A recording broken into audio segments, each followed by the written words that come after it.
যে টাকা পকেটে রাখার জন্য হাতে পাওয়ার জন্য আমরা দিনরাত পরিশ্রম করি, আপনি কি জানেন সেই একটা কাগজের নোটে আপনার হাতে আসার আগে কত হাজার মানুষের ঘাম, থুতু, রোগ আর টয়লেটের ব্যাকটেরিয়া বহন করে এনেছে? 100 প্রাইমের আজকের ভিডিওটি সাজিয়েছি কাগজের নোট টাকায় জমে থাকা অদৃশ্য এক জগৎ নিয়ে, যা শুনলে আপনার গায়ের পশম শিউরে উঠবে। চলুন ভিডিও শুরু করা যাক। আমরা খাবার খাওয়ার আগে হাত ধুই, কিন্তু হাত ধুয়ে আবার পকেট থেকে টাকা বের করে দোকানদারকে দিই বা ফেরত নিই। আপাত দৃষ্টিতে পরিষ্কার মনে হওয়া এই কাগজের নোটগুলোর গায়ে জমে থাকে কোটি কোটি জীবাণু। গবেষণায় দেখা গেছে বাজারে ঘুরে বেড়ানো কাগজের নোটগুলোই প্রায় 94%-ই বাসা বেঁধে থাকে শত শত ক্ষতিকারক ব্যাকটেরিয়া ও ভাইরাস। একটি সাধারণ কাগজের নোটে ফ্লু বা সর্দির জীবাণু টানা 17 দিন পর্যন্ত জীবিত থাকতে পারে। শুধু তাই নয়, এতে ইকোলাই এর মতো মারাত্মক ব্যাকটেরিয়াও পাওয়া গেছে, যা সাধারণ টয়লেট বা মানব বর্জ্য থেকে ছড়ায়।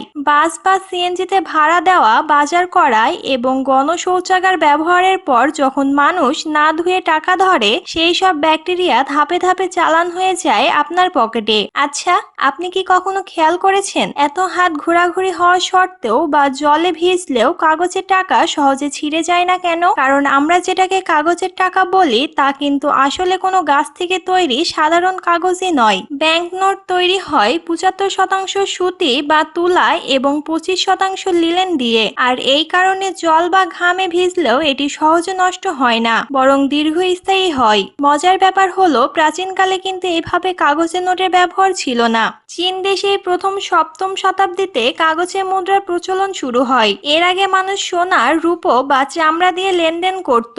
আর এখন পৃথিবী এতটাই আধুনিক হয়ে গেছে যে সুইডেনের মতো কিছু দেশ প্রায় ক্যাশলেস বা কাগজের নোটহীন হয়ে গেছে, যেখানে 99% লেনদেনই হয় ডিজিটাল মাধ্যমে। টাকা ছাড়া তো জীবন অচল, কিন্তু প্রতিদিন এত জীবাণু বহন করা এই নোটগুলো হাতানোর পর হাত ধোয়া অভ্যাস কি আপনার আছে, নাকি না ধুয়েই খাবার মুখে তোলেন? কমেন্ট করে অবশ্যই আপনার মতামত জানান। ভিডিওটি ভালো লাগলে এবং এমন চোখ খুলে দেওয়া চমকপ্রদ তথ্য প্রতিদিন পেতে লাইক, সাবস্ক্রাইব এবং ফলো দিয়ে আমাদের সাথেই থাকুন। ধন্যবাদ।